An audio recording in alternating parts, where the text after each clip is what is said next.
The wild, with its unyielding presence, became my silent mentor, unveiling a treasury of cures hidden in plain sight, leaves, roots, and blooms that held the power to restore both body and mind.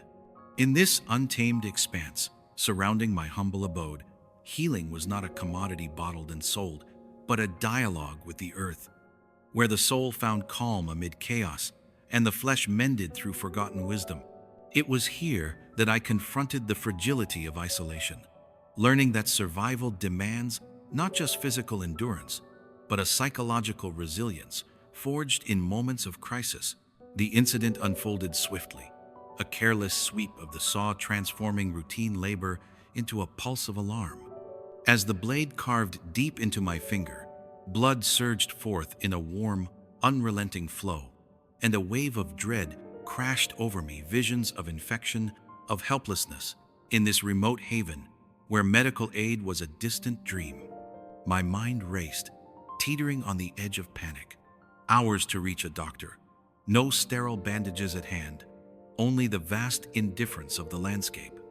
Yet, in that mental storm, an anchor emerged, a recollection from my grandmother, her stories of plantain leaves, those lance-like guardians of the ground, whose sap could bind wounds and quell inflammation, and honey, the pure Rhodopean variety I kept nearby, its natural antibacterial properties a shield against unseen threats.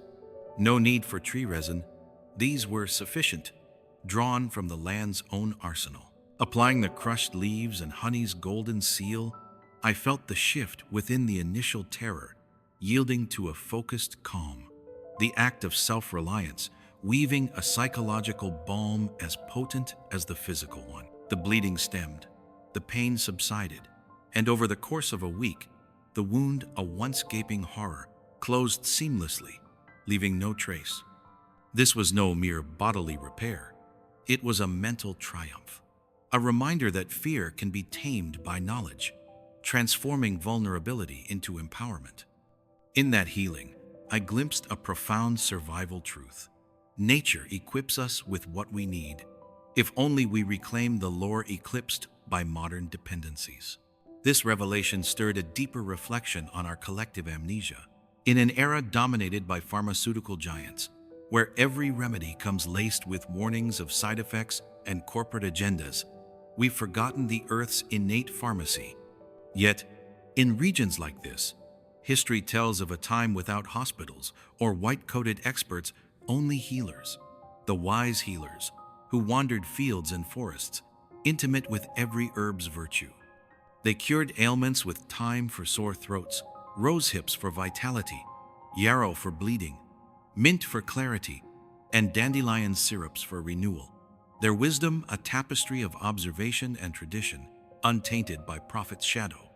Emboldened, I made gathering these gifts a deliberate pursuit, stocking macerates and infusions against winter's trials, ensuring my independence from a system that often instills more doubt than cure. Roaming those meadows evolved into a meditative practice, where each harvest reinforced a psychological harmony with the wild, banishing the isolation's subtle anxieties, affirming that true security lies in self-sufficiency.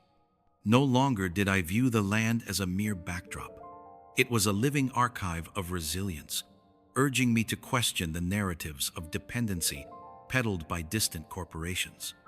In this off-grid existence, healing became holistic, mending not just the wound, but the mind's fractures, echoing the timeless bond between human and habitat. Through such trials, I was reshaping my inner world, one leaf at a time, rediscovering that survival is as much a matter of the psyche as it is of the flesh.